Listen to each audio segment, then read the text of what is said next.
Bom dia a todos e Bom dia a todos e todas. Eu me chamo Tatiana Merick, sou professora doutora em Direito Penal pela UERJ, mestre em Políticas Públicas pela Universidade Federal do Rio de Janeiro, e hoje eu venho trazer no nosso congresso a temática criptolavagem e trazendo também os desafios da regulação e da dogmática penal do Brasil. Esse tema em particular, ele tem relação com a minha tese de doutorado. Então, ao longo desse nosso encontro, nós vamos perpassar por alguns conceitos e definições que são de minha autoria, e ao final vocês vão ter acesso também às demais referências bibliográficas que eu utilizei para a construção da palestra de hoje, que vai ser dividida em 4 partes. A primeira, o quebra-gelo, que seria a minha apresentação, já fiz nessa parte mais inaugural. A parte 1, a gênese dos criptoativos, onde tudo começou. A segunda parte, em que a gente entra de fato nos aspectos dogmáticos da lavagem de dinheiro, no seu modus operandi tradicional, e depois na criptolavagem, para observarmos o que mudou. Será que mudou tão somente em relação ao incremento do objeto do delito, ou seja, a utilização de criptoativos, ou se realmente nós estamos diante de um crime próprio da internet, ou seja, aquele delito, e aqui eu utilizo tanto crime e delito com o mesmo significado,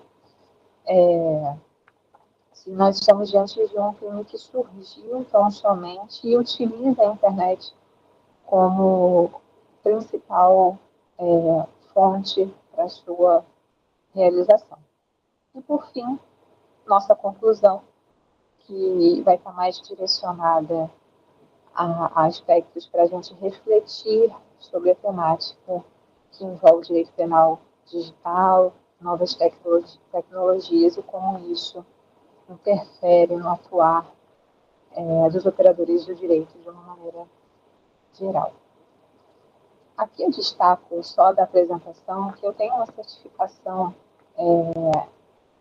em ativos virtuais, ou seja, uma especialização nesse assunto, que contribui também para que eu possa propagar essa informação de uma maneira mais segura.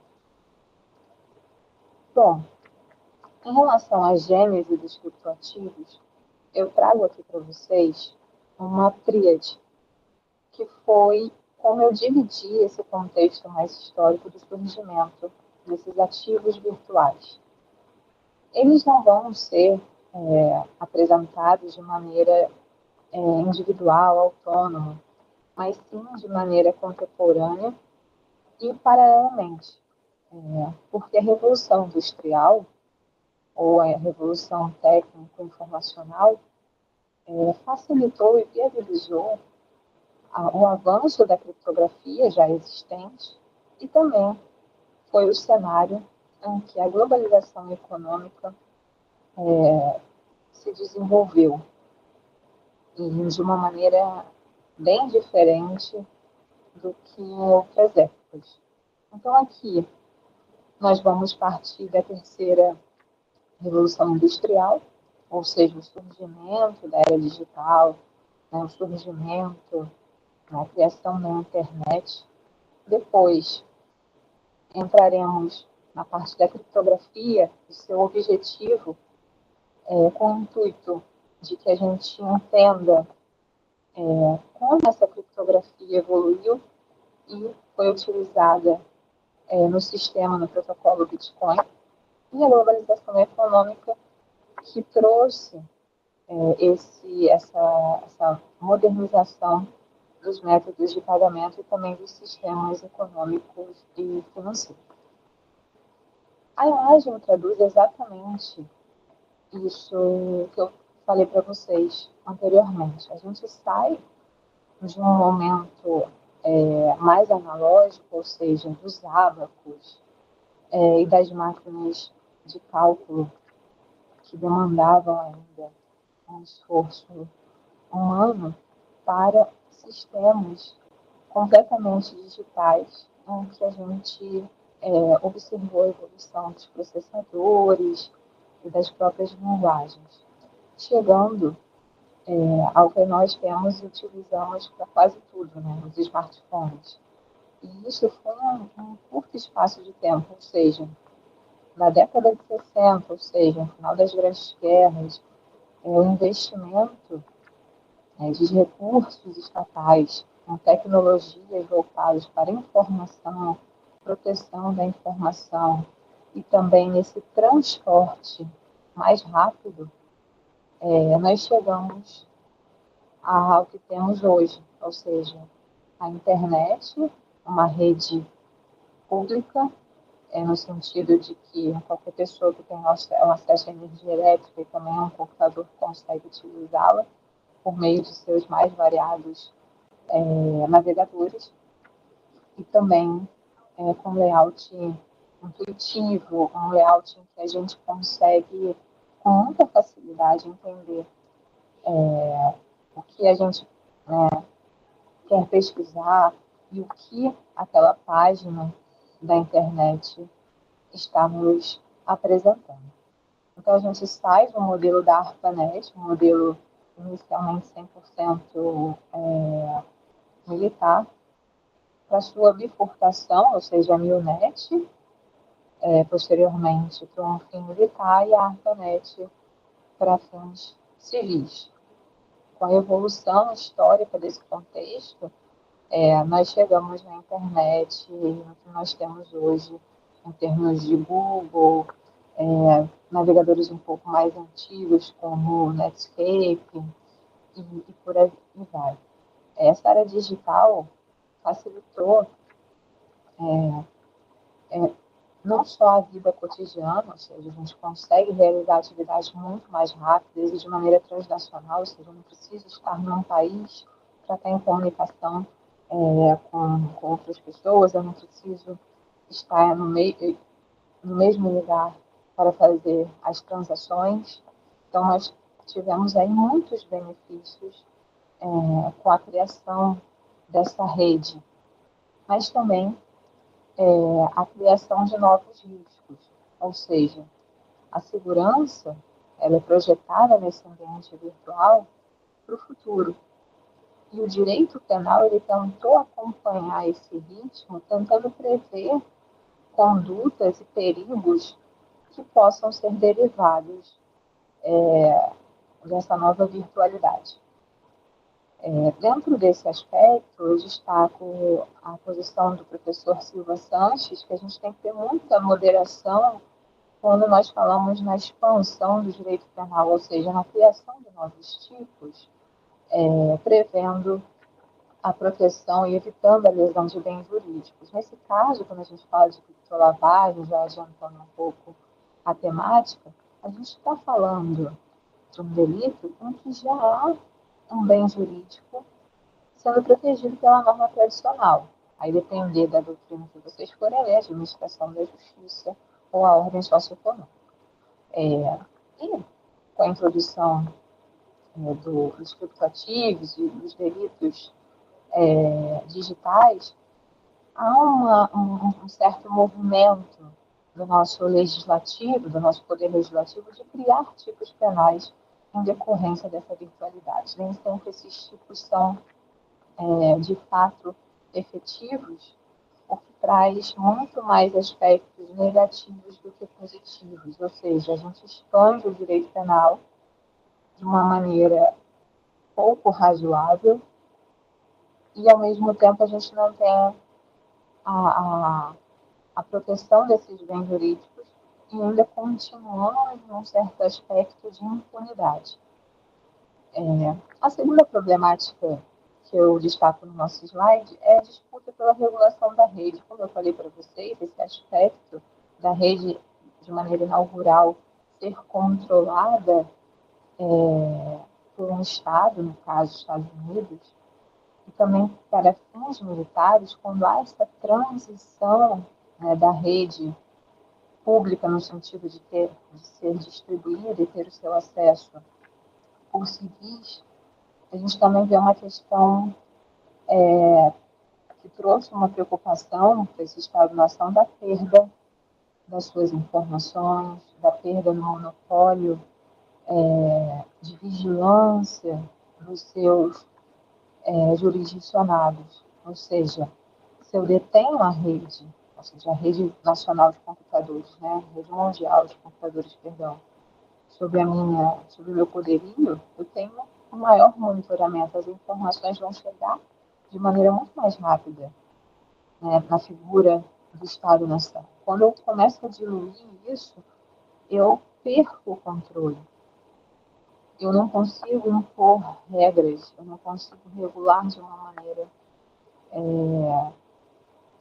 maneira equilibrada, né, de uma maneira tão assertiva, principalmente porque a rede ela é acessada por computadores do mundo inteiro.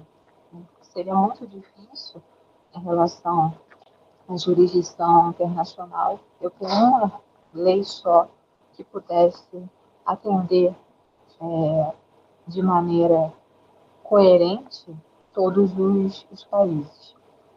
E nesse meio tempo, a gente observa que, apesar dos Estados Unidos perder nessa disputa pela regulação da rede, a internet, ao mesmo tempo, além dos cybercrimes, de uma maneira geral, também trouxe um olhar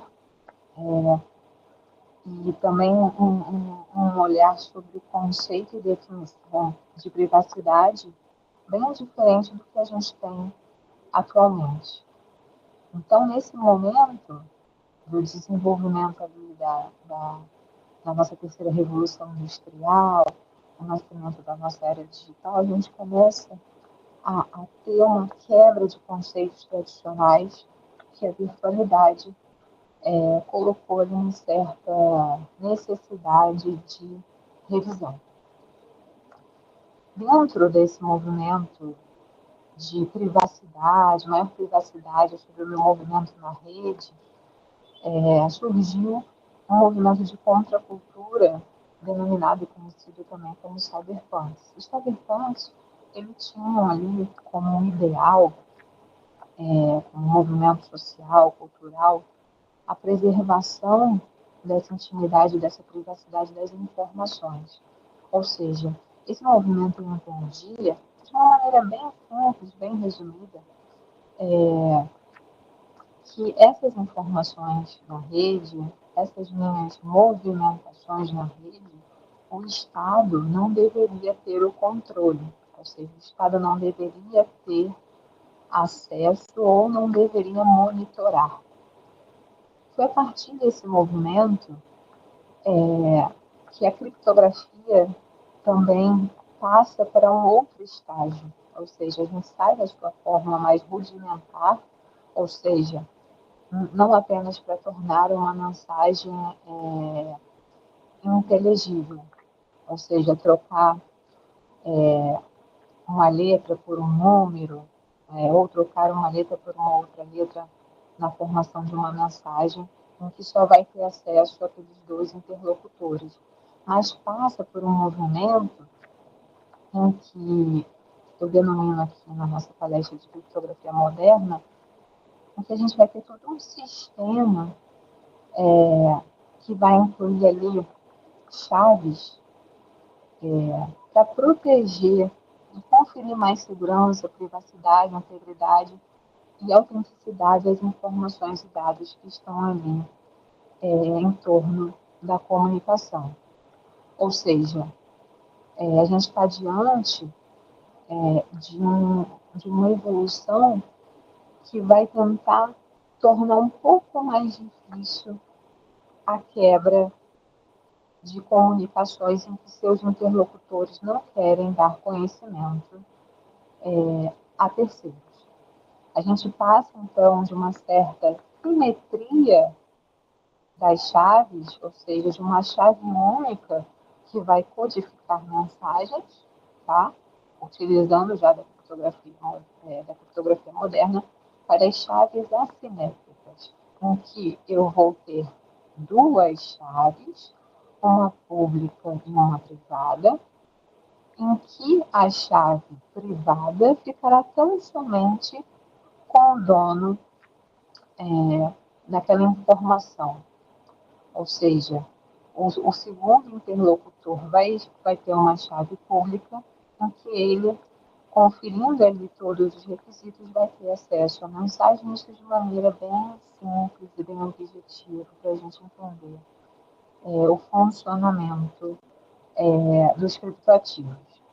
Nesse movimento de cyberpunk, o uso da criptografia moderna, chaves simétricas passando a simetria das chaves, um engenheiro da informação e também especialista em informática, o David Shaw, falou, olha, realmente essa questão da privacidade é uma questão chave assim, nesse momento da era digital, porque a gente tem, de fato, a rede permitindo e viabilizando uma maior monitoração, um maior rastreio, mas a gente também pode utilizar desses mecanismos de criptografia para preservar o caminho dessas informações.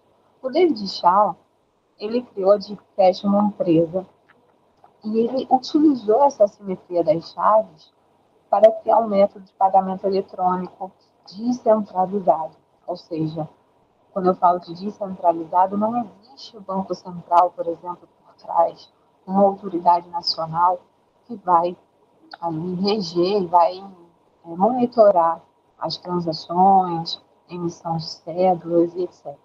Ele cria esse software a partir da empresa de cash, em que ele vai ter um método de pagamento digital que se utilizava, denominava as suas unidades a e-cash. Ele também foi pioneiro em relação à implementação desses sistemas em caixas eletrônicos, ou seja, sair da utilização de um dinheiro tão somente físico para também saldos eletrônicos, né, o dinheiro digital. E dentro desse sistema de pagamentos eletrônicos, ele pensou e deu, de fato, prestígio à privacidade dessas transações. Ou seja, nesse caso da DigiCash, ele tinha o banco para validar essas transações, mas a partir de determinado momento da transação eu não conseguia mais identificar quem seria, de fato, a pessoa por trás desse pagamento ou dessas transferências. E isso ele conseguiu fazer por meio da criptografia, das chaves assimétricas, trazendo a irrastreabilidade, mas com intermediação para validar transações. O mais interessante é que, apesar desse método do David Shaw, desse método de pagamento eletrônico, ter sido, de fato, uma evolução dos métodos de pagamento de uma maneira geral, ele não teve aderência no mercado. A Visa até tentou implementar durante um tempo na Alemanha, mas depois de alguns meses ela desistiu da sua utilização e a Digicast veio à falência. Tá? Posteriormente, a Digicast, que foi na década de 80, outros valores criptografados, como a iCash, também surgiram. E eu trago aqui para vocês, numa ordem cronológica, a Igor, a Hashcash, a Money e também a Bitgold, que, de uma maneira geral, cada um dentro da sua particularidade, trouxe, antes do surgimento do Bitcoin, que é o primeiro grande criptoativo, algumas de suas características, ou seja, pagamentos anônimos, métodos descentralizados, que funcionam a partir de um consenso da rede.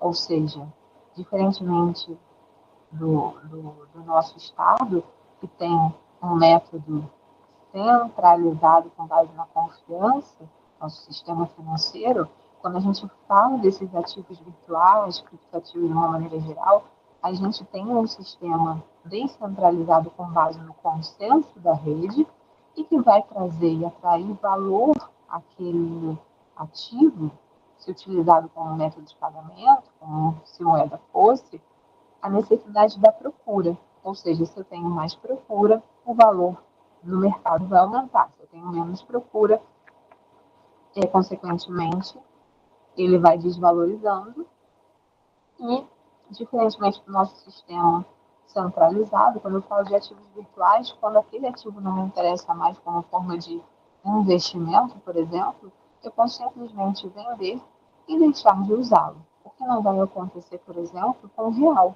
que é a moeda nacional que foi instituída por meio de lei, tá? Então, aqui a gente tem essa diferenciação.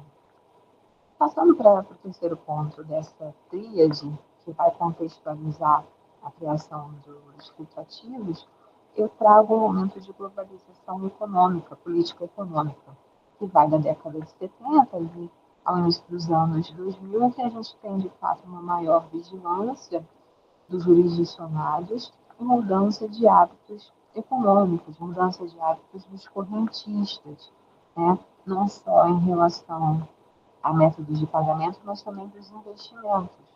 Ou seja, nesse caso, as grandes instituições bancárias, por exemplo, viram que a supervisão de dados poderia ali, permitir o registro dessas informações nos seus sistemas.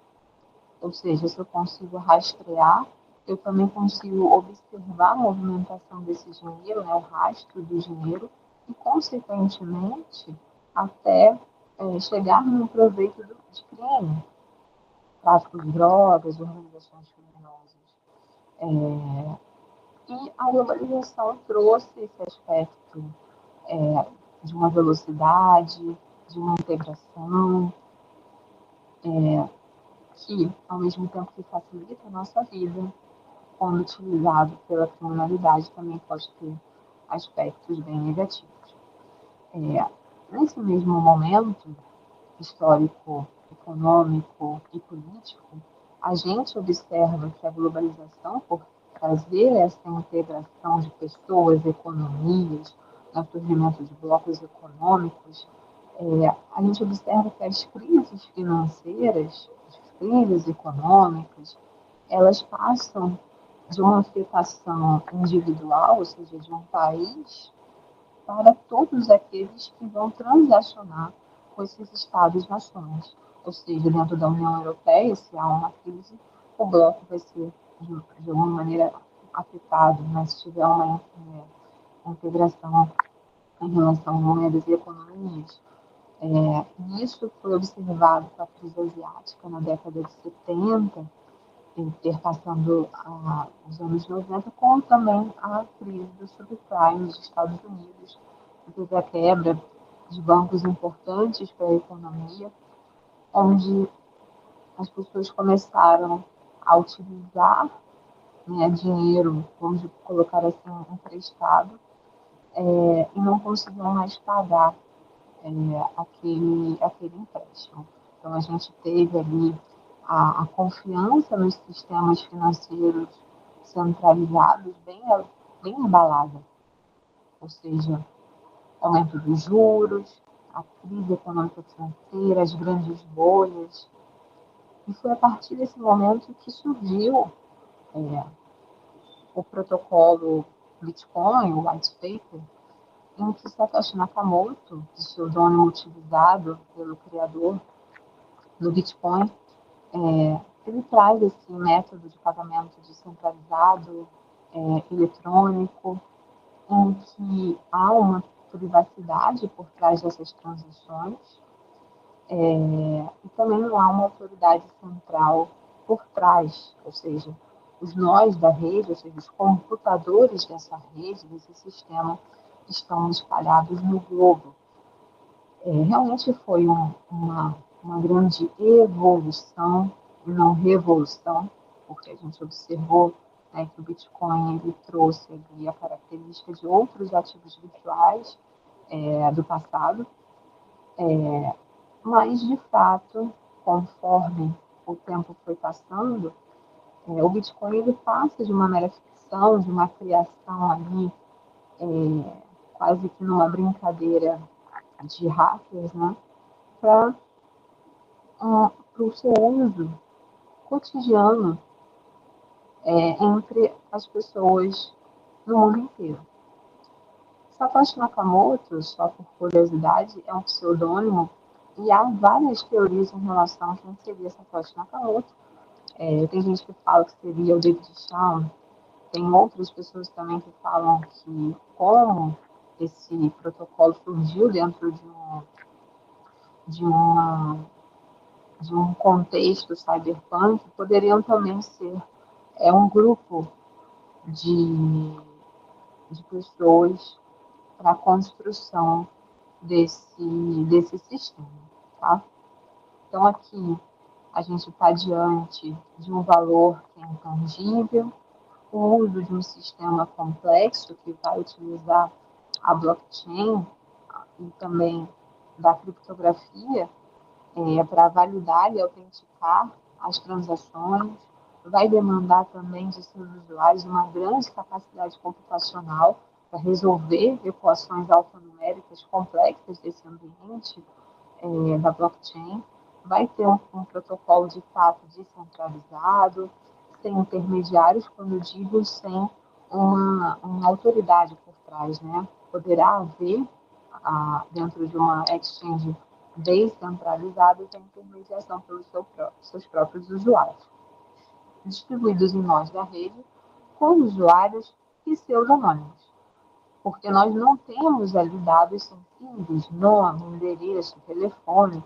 Na realidade, o que a gente tem são as chaves e o endereço, que pode, sim, a partir de técnicas de investigação, indicar quem seria o seu usuário. Mas isso vai demandar um trabalho tremendo.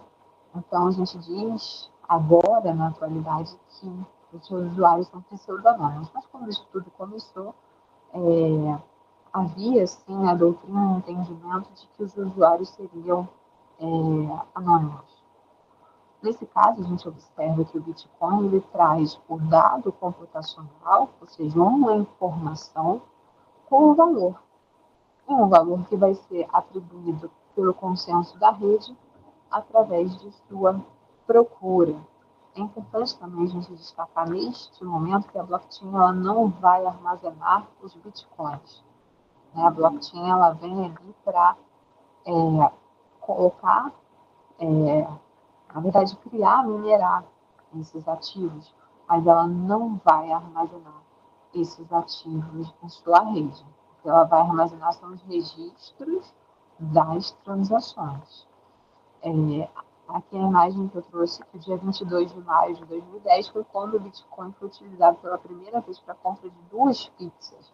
Ou seja, foi nesse momento em que a gente passa do entendimento de que seria apenas uma ficção para uma realidade, ou seja, o Bitcoin começa a ser utilizado como moeda fosse.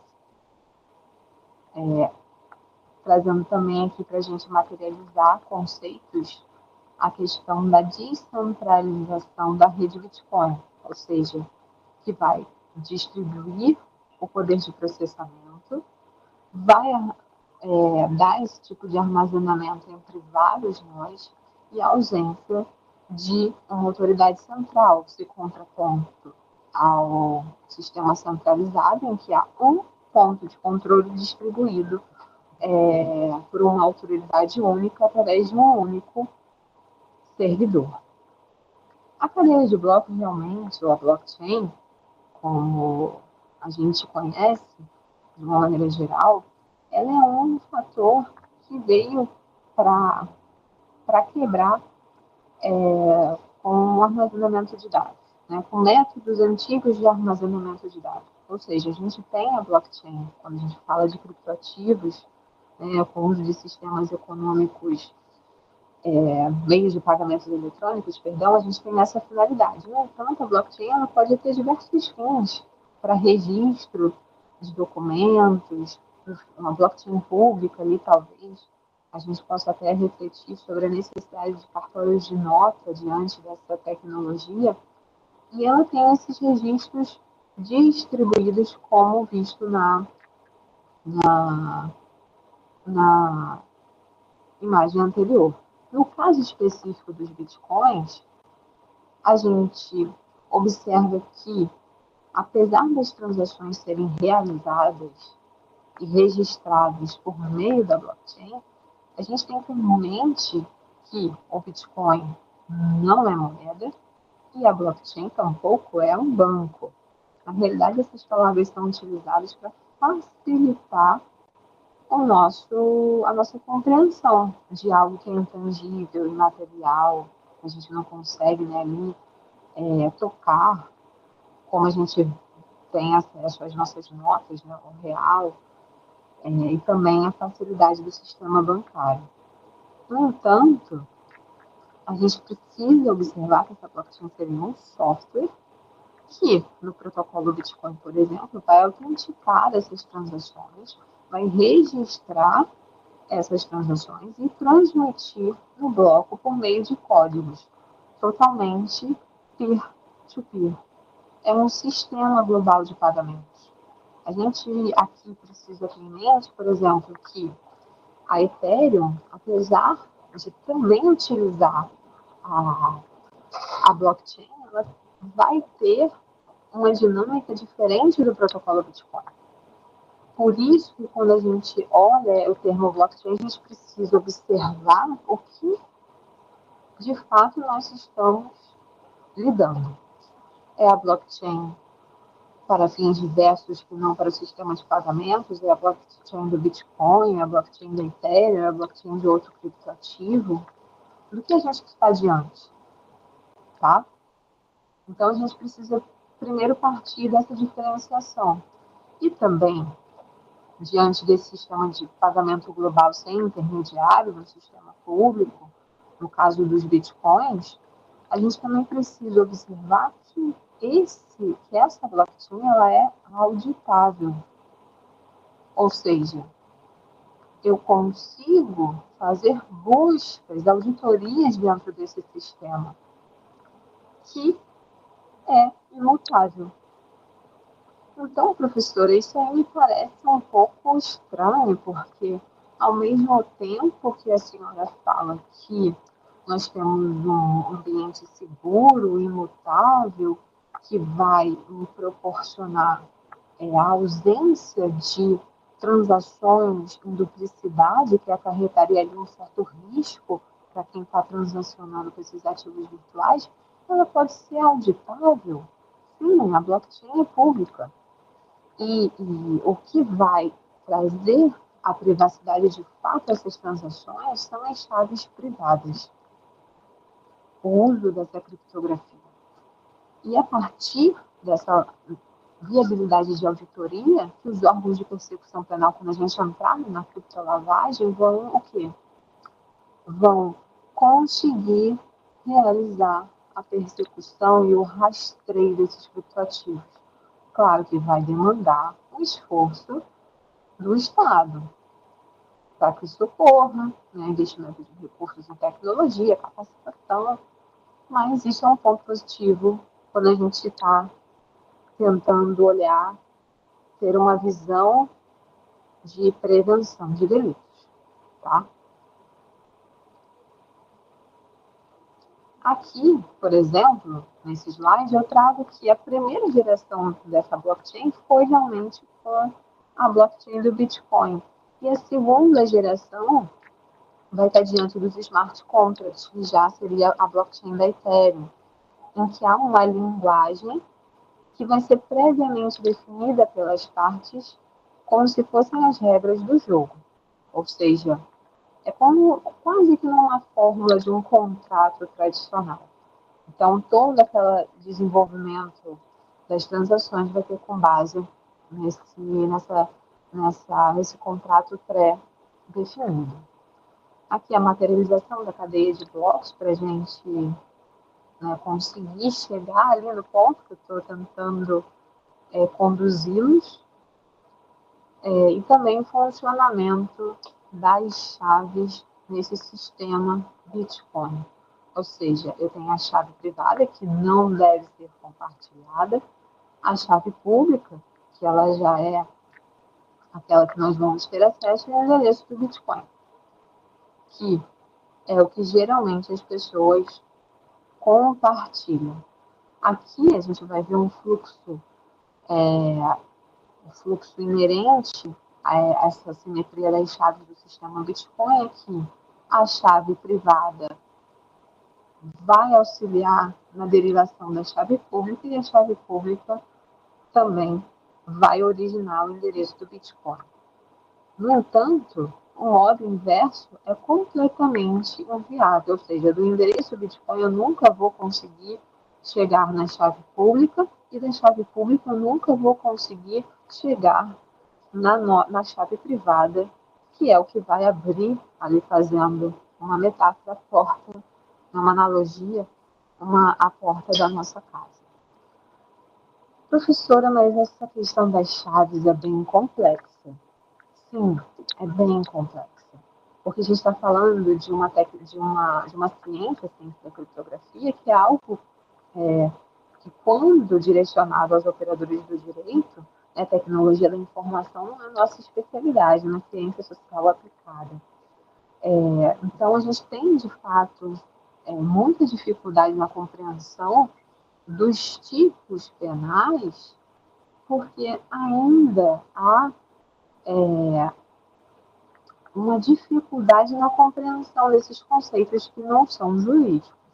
Eu trouxe essa planilha, essa tabelinha aqui para vocês, essa planilha, para que a gente pudesse entender um pouco mais o objetivo da chave pública, né, o seu formato. Posso compartilhar, não posso compartilhar, porque isso, na hora de você estar diante de um caso prático de lavagem, né, de criptolavagem, vai auxiliar muito a entender o fluxo da investigação, o fluxo, né, a cadeia de custódia das provas. Então, em relação à chave privada, ela é o segredo que vai dar acesso ao controle dos bitcoins. Ou seja, vai permitir assinar digitalmente as transações para provar que você, de fato, é o proprietário dos fundos e autorizar essas transações e seus envios por método de assinaturas digitais. Né? Nós, advogados, estamos bem familiarizados com esse conceito de assinatura digital.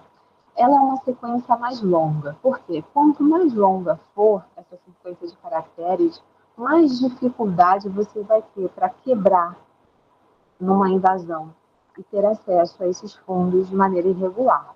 Ela não deve ser compartilhada de jeito nenhum, tá? E é recomendado o uso de carteiras que ofereçam uma maior segurança e autocustódia dos ativos, ou seja, existem carteiras que é de fato onde eu vou conseguir armazenar os bitcoins, que vão ser onde você consegue colocar esses criptoativos fora da rede da internet, ou seja, para você acessar, claro, você vai ter que conectar, mas você consegue manter fora desse acesso. Então, aqui ela vai ser a base para derivar a chave pública e também o endereço. A segurança deve ser mantida e o risco de custódia, ele existe. Em relação à chave pública, ela vai criptografar e verificar as transações. Ou seja, ela é usada para verificar a autenticidade dessa assinatura digital e também para criptografar esses dados. Ou seja, aqui ela também tem um código mais longo se comparado ao endereço Bitcoin, mas é uma derivação matemática da chave privada. Essa, diferentemente da chave privada, pode ser compartilhada, mas é comum, também pela praticidade e pelo tamanho, a gente compartilhar o endereço Bitcoin, não a chave pública. Ela não vai revelar a chave privada, mas sim você vai conseguir, dentro da blockchain, identificar as transações. Risco de custódia não há, mas de privacidade Sim, o endereço Bitcoin, onde você vai, objetivo, onde você vai receber os fundos, e é usado como se fosse um número de conta. No caso da chave privada, a gente fazendo ali uma analogia, como se fosse a senha da sua conta bancária. Aqui, para eu exemplificar, né, materializar o que eu estou falando para vocês, a chave curta, a chave pública, bem mais curta que a chave privada, tá? Aqui o endereço Bitcoin a gente tem um QR Code, que também facilita para você ali enviar os seus fundos, e a chave privada é o que destrava a conta. Nesse slide eu trago para vocês as carteiras frias, que são espécies de pendrive, em que você consegue passar os seus criptoativos para esse sistema aqui, tá? Para esse software, que além de ter a proteção dos criptoativos natural pela simetria das chaves, há um PIN adicional para você destravar esse dispositivo. Confere mais segurança do que as carteiras quentes, que estão diretamente ligadas na internet, que podem sofrer o quê? Ataques, crackers, no caso, né, que seriam os hackers que têm ali uma finalidade para a criminalidade. Para transacionar com esses ativos, a gente está diante de duas maneiras. A gente pode transacionar P2P, ou seja, sem intermediadores, tão somente entre os usuários da rede, mas também de maneira centralizada, por meio de exchanges. A diferença desse sistema descentralizado para o centralizado é que, geralmente, os sistemas de exchanges centralizados são mais fáceis, são mais intuitivas. Você vai contratar como se fosse um banco. Você vai escolher aquele que vai estar seguindo as regras do Banco Central, tem autorização para funcionamento, tá? E ali você vai como se estivesse dentro, de fato, de um aplicativo de uma investidora. Nesse caso, se a gente tem um país que segue normas de compliance, normas de due diligence, tem também uma legislação de combate à lavagem de dinheiro eficiente, de fato, essas exchanges centralizadas vão o quê? Ter o dever de prestar informações às autoridades. Diferentemente das descentralizadas, em que há ali uma prevalência da privacidade, tá? Ou seja, nesse caso, apesar da peer-to-peer, das descentralizadas, serem 13% das movimentações, né, das escolhas dos usuários de criptoativos, elas fornecem ali para quem tem uma intenção ilícita uma maior privacidade e também um maior ganho, diferentemente da centralizada, que geralmente vai ali demandar do seu usuário taxas de manutenção dos criptoativos. Aqui é a diferença da centralizada, que funciona como um banco, e das descentralizadas. Em relação aos criptoativos, que a gente já vem falando aqui, especialmente o Bitcoin, a gente está diante, de fato, de um ativo que é escasso, que vai se resumir a 21 milhões de unidades, descentralizado, que já vimos ali que não temos um banco central por trás dele, pseudo-anônimo, intangível, transnacional, em que eu posso transportá-lo por conta da sua rede descentralizada para qualquer país. Ele não vai ser deteriorável, seguro, sim, que o sistema da blockchain oferece essa segurança, volátil, que a gente está diante de um consenso e também de uma base da procura, como eu falei no início da nossa apresentação, que vai trazer ali uma variação do seu valor de mercado. E em relação à questão da especulação, apesar de não ser uma característica dos criptoativos, a depender de um contexto político, por exemplo, de eleições, de fato, alguns criptoativos podem ter, sim, o seu valor modificado por conta da especulação. Aqui eu trago para vocês, são mais de 22 mil criptoativos atualmente no mercado que possuem algum valor e tem a sua variação instantânea, quase que instantânea, ao longo do dia. É um sistema que não para, igual a Bolsa de Valores, por exemplo. Aqui ela funciona o que eles chamam de 24/7, 24 horas, 7 dias por semana. Em relação à sua natureza jurídica, observa-se que muita gente, quando isso começou a ser utilizado pelos civis, a gente se deparou com uma ausência de natureza jurídica que pode afetar, de fato, a nossa legislação penal, que é certa, escrita, estrita, né? E também afetar a nossa legalidade quando a gente fala na aplicação da lei penal. Então, quando a gente fala numa ausência de natureza jurídica, a gente também fala de uma deficiência e uma dificuldade de construção do nosso modelo regulatório. Aqui eu parto do pressuposto que Bitcoin e criptoativos não são moedas. Não são moedas porque não estão definidas ali no artigo 1º da Lei 9.069, tampouco na nossa Constituição Federal.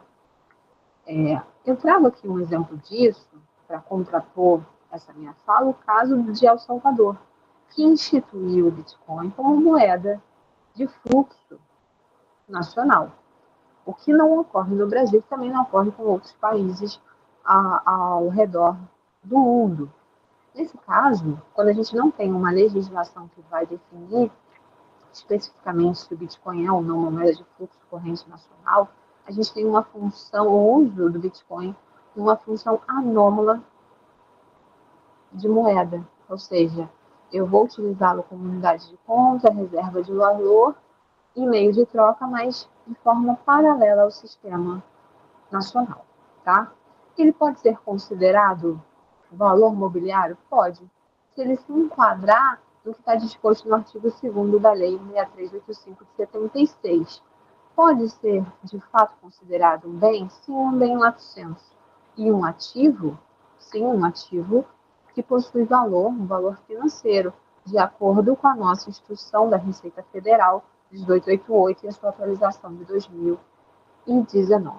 Então, aqui eu trago o Bitcoin e esses criptoativos semelhantes, ou seja, que utilizam a blockchain da mesma maneira que o Bitcoin, são bem móveis lato sensu, de valor econômico, material, comercializável, caracterizando-se como um ativo virtual fungível, tá? Ou seja, ele pode ser substituído, criptografado, que não pode ser classificado como moeda ou dinheiro eletrônico, apesar de assumir funções anômalas desses institutos, como meio de pagamento e reserva de valor.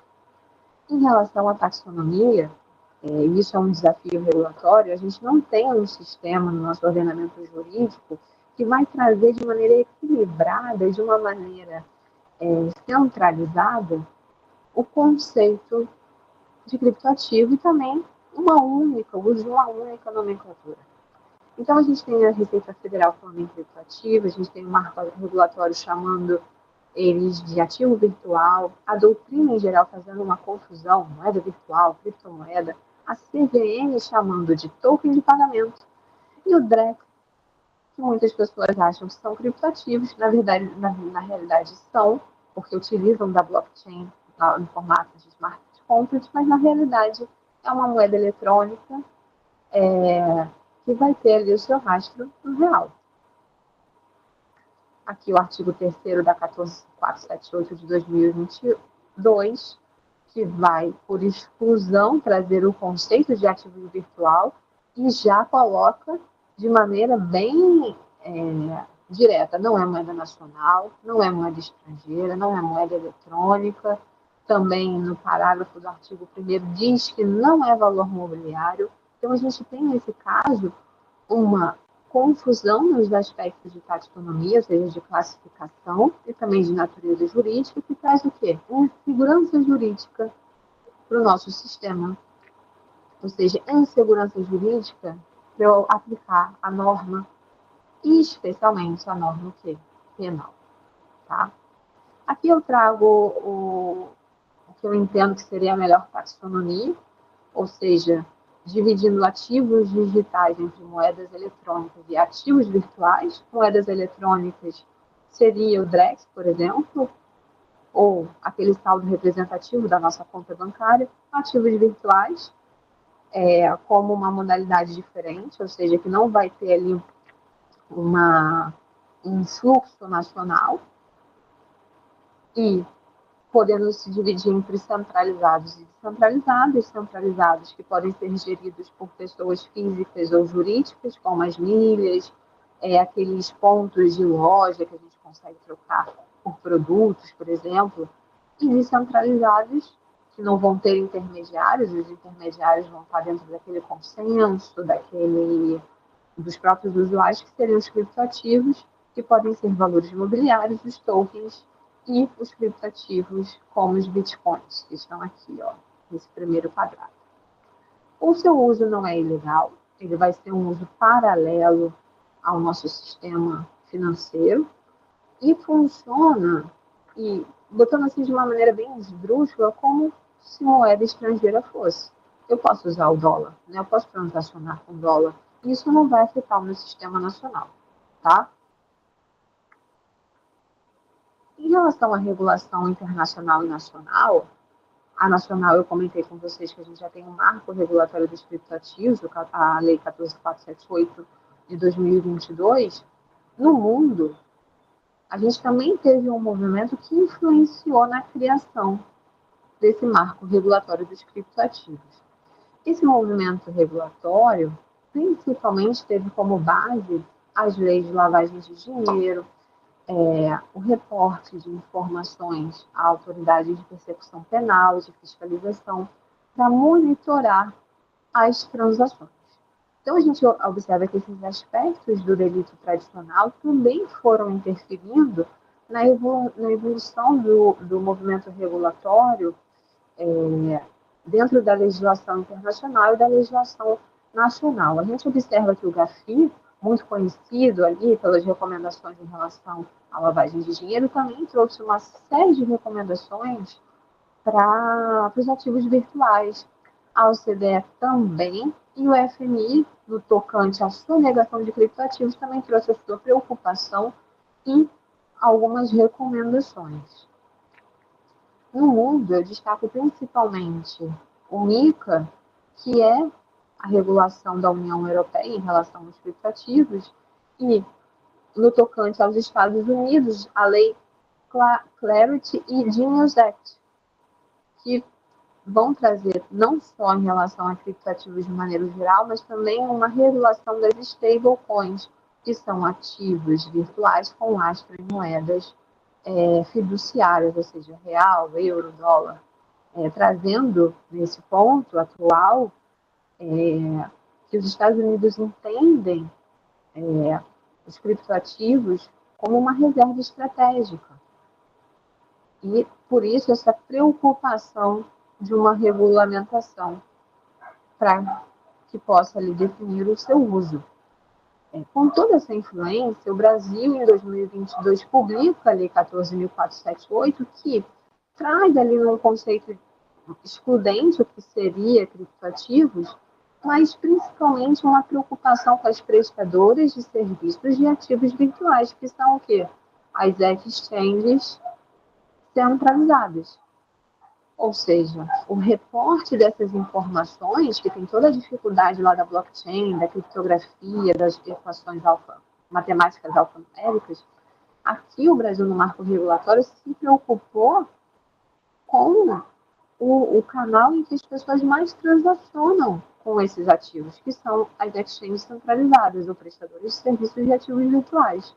Então, aqui, a gente observa que esse reporte de informações vai ser todo regulado pelo marco legal, que eu chamo de marco legal das prestadoras de serviços de ativos virtuais, porque em relação aos ativos virtuais, pouco se viu. Mas não trouxe, nessa mesma linha, nenhuma regulação tributária e também não faz menção às stablecoins, diferentemente dos Estados Unidos, que trouxe uma legislação apartada de seu marco regulatório cripto, tá? Então, existem outras outras instruções, pareceres que vão tentar ali, auxiliar nesse movimento regulatório no Brasil, mas não possuem o quê? Força de lei. Então, de fato, o marco regulatório vai trazer ali uma segurança jurídica, né, e atendendo aos parâmetros constitucionais do processo constitucional em relação à norma, o que a gente não tinha até 2022. Bom, diante desses desafios regulatórios, já estamos entendendo mais ou menos como funcionam os criptoativos, eu entro na lavagem de dinheiro. Não sei quantos que vão assistir a palestra são da área jurídica, mas a lavagem de dinheiro no Brasil ela é regulada pela Lei 9613 de 98. Essa lei ela passou por diversas modificações, principalmente no tocante ao rol taxativo dos delitos antecedentes, porque a lavagem de dinheiro ela pressupõe que exista um delito antecedente que vai ali criar o proveito, né, o dinheiro ilícito, bens, valores, para que esse agente possa o quê? Ocultar e dissimular e reintroduzir esse valor ilícito no nosso sistema econômico financeiro. Então aqui a gente está diante de uma legislação que vem tentar tipificar essa conduta e o seu surgimento se deu por um movimento também internacional, ou seja, advém de um movimento de combate ao tráfico de drogas que gera ali um capital, um montante considerável que pode se traduzir até em PIB de alguns países, é um capital ilícito, e a gente observa que essas organizações criminosas, o narcotráfico, o narcoterrorismo, precisavam escoar esse dinheiro, ou seja, a gente não está diante de um crime que é mero exaurimento da conduta do crime antecedente. Aqui a gente está diante de um crime autônomo, um crime independente, mas que vai, de fato, necessitar desse delito anterior para que ele possa ter como dissimular e ocultar bens e valores, conforme os artigos da Lei 9613.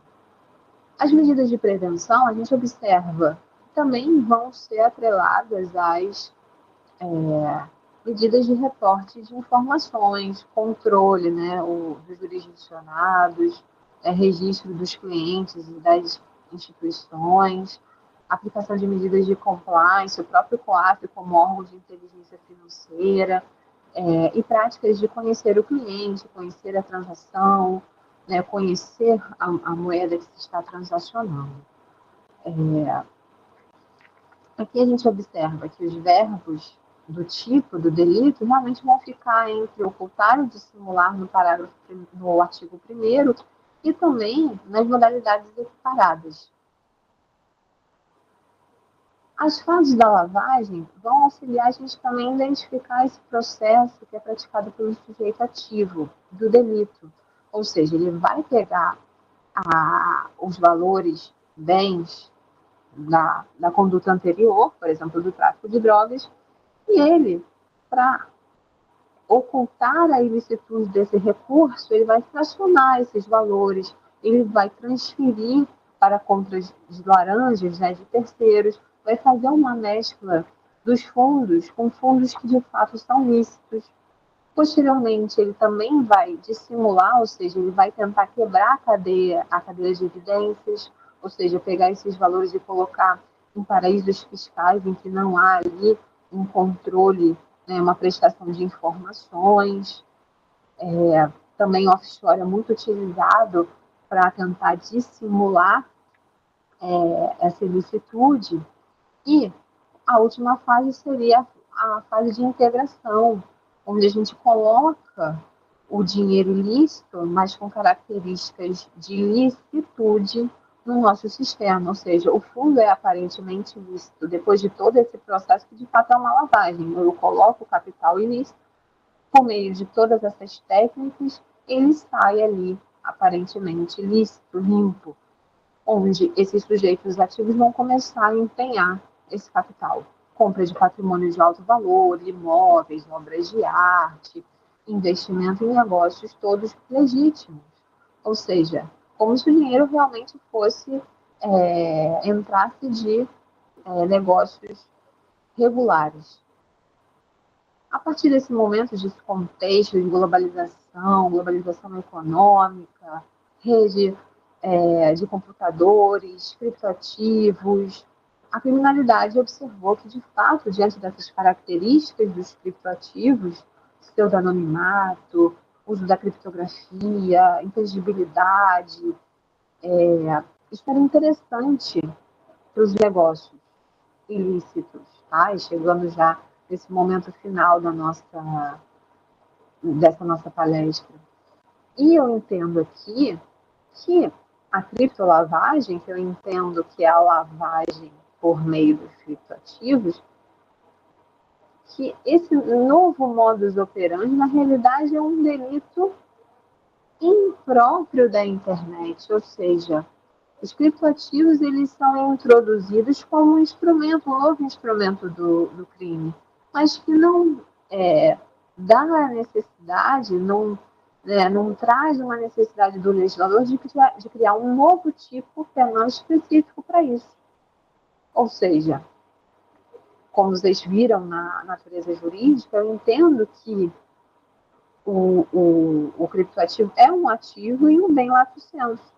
Ou seja, ele está diretamente, ainda que de maneira mais abrangente, inserido na lei de lavagem de dinheiro, mesmo antes da reforma da lei da lavagem pela 14.478 de 2022. Então, aqui a gente observa, em breve síntese, que a criptolavagem é a lavagem com uso de criptoativos, se configura como um crime impróprio da internet, ou seja, um cybercrime impróprio, e vai ser configurado um novo modus operandi. O professor Renato da Silveira, ele traz num artigo chamado Criptocrimes a necessidade da gente aprofundar toda essa sistemática quando os ativos virtuais são utilizados para delitos econômicos. Então, ele traz ali o trilema penal econômico, destacando a lavagem de dinheiro como a conduta que mais traz medo quando vinculada ao uso de criptoativos. Tá?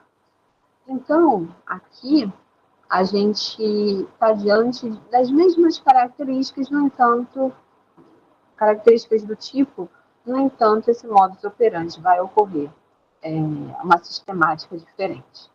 Na criptolavagem, é importante destacar que não há espaço para o dolo eventual. A gente observa o nosso Supremo Tribunal numa cadência de aplicar o dolo eventual para delitos de lavagem de dinheiro. No entanto, quando a gente fala de criptoativos, o meu entendimento a partir da pesquisa da tese é que somente há criptolavagem com dolo direto. Até porque, como a gente viu, há um sistema super complexo e difícil de operar. Não é fácil transacionar com criptoativos, apesar da gente ter o quê? Uma exchange centralizada que pode nos auxiliar. Mas aí, a gente vai precisar de uma exchange centralizada, fora do contexto nacional, do contexto regulatório, que não utilize regras de compliance, de prestação de informações, para que esses criminosos possam realizar atos de lavagem de dinheiro. Tá? Nesse caso, as fases da lavagem vão ter pequenas mudanças, tá? E aqui a fase da lavagem, só para a gente ter uma facilidade, né, de uma maneira um pouco mais pedagógica, de entender como é que funciona esse processo da criptolavagem, tá? Tanto que a colocação e a ocultação, elas podem ocorrer concomitantemente. Elas não precisam ser em momentos individualizados, em momentos que vão demandar muito tempo entre cada fase, tá? Isso tudo pode ocorrer de maneira muito rápida. Ou seja, aqui na primeira fase da criptolavagem, a gente tem a compra de criptoativos em plataformas descentralizadas que vão conferir esse sujeito ativo do delito mais privacidade, né, o anonimato, exchanges centralizadas fora do contexto nacional, que já tem ali, né, para funcionar uma prestadora de serviço de ativo virtual, a necessidade de uma autorização do Banco Central, ou seja, eles vão tentar fugir por sistemas que são o quê? Ausentes de regulação, ausentes de compliance, ausentes de prestação de informações, ausentes de due diligence, de sistemas de informação financeira, tá?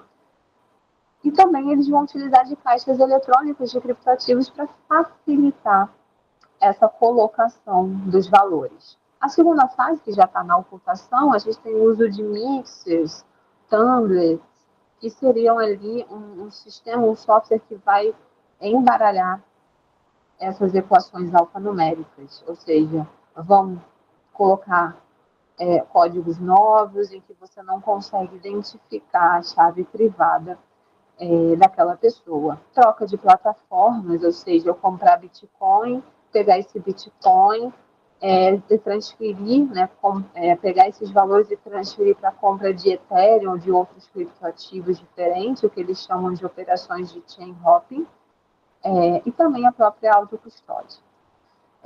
Isso já foi caso também, essas plataformas de mixers foram casos de superoperações dos Estados Unidos e que proibiram o funcionamento dessas plataformas, como a Tornado Cash, a Simbad.io, também foi alvo da polícia americana, CoinNinja, por conta dessa ilicitude por trás desses softwares que vão auxiliar esses criminosos a persecução, né, e o rastreio do caminho desses criptoativos, né, dessas transações. E o último, a integração, que seria, da mesma maneira, da forma tradicional, a conversão desses ativos lícitos,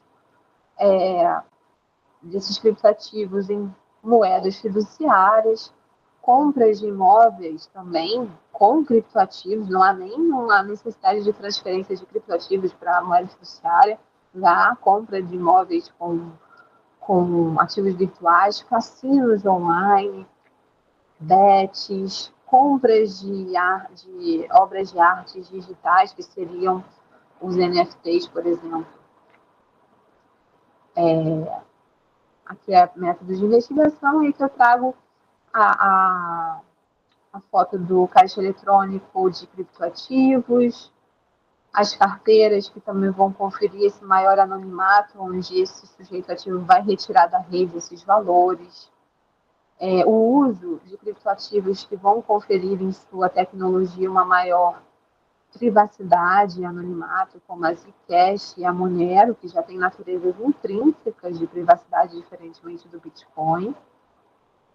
O uso de mixers, né, que vai fragmentar essas transações, vai misturar os criptoativos com os de novos interesses e atraso no envio e no recebimento desses ativos. Aqui já algumas construtoras que utilizam criptoativos para compra de imóveis, os NFTs, as obras de artes digitais, e em relação ao marco regulatório, a gente observa que o uso de criptoativos para lavagem vai aligerar um aumento de pena de 1/3 a 2/3. E a outra alteração na lei de lavagem de dinheiro foi em relação à inclusão das prestadoras de serviços de ativos virtuais como aqueles gatekeepers que vão auxiliar o Estado no fornecimento dessas informações para o rastreio do lastro dos criptoativos. Já concluindo, para não cansar os senhores e senhoras, as reflexões que eu deixo é que, de fato, essas características dos criptoativos podem induzir que eles realmente são objetos com características super consideráveis para utilização por criminosos, mas, na realidade, o uso de criptoativos não é ilegal, não é ilícito e tampouco irregular, apesar dessas características. A gente observa que eles já nasceram com essas características intrínsecas. As exchanges centralizadas no Brasil que não seguem o marco regulatório, em tese, não podem funcionar, mas elas também são escolhas para aqueles que querem praticar atos ilícitos como a criptolavagem. As exchanges centralizadas que também podem ali auxiliar nessas transações ilícitas como ambientes fora do quê? Do alcance estatal. Então, a gente tem que observar que a regulação e a persecução penal precisam entrar nessa seara também, que é muito difícil de investigar, mas não é impossível. E também precisamos refletir sobre a ausência de previsão quanto a stablecoins, que a gente fica ali com uma lacuna que também pode auxiliar os criminosos na prática desse delito pela ausência de regulação, né, gerando ali um momento de impunidade para a prática do delito quando se utiliza esses ativos que não são regulados. Criptojúri também mostrando a evolução do Brasil no tocante à persecução e também no bloqueio desses valores, a necessidade de práticas de compliance, de uniformização legislativa das taxonomias e conceitos e definições em relação aos ativos virtuais, a necessidade de cooperação internacional com outros países e também entre os próprios órgãos nacionais de persecução, a necessidade de investimento em educação digital para a gente tentar reverter e combater a criminalidade, aprimorando o corpo técnico de servidores e também que vai refletir no surgimento e na criação de softwares nacionais para que a gente consiga, dentro da blockchain, realizar atos de investigação, que é o caso da Block Sherlock, que é uma ferramenta de análise da blockchain criada por brasileiros.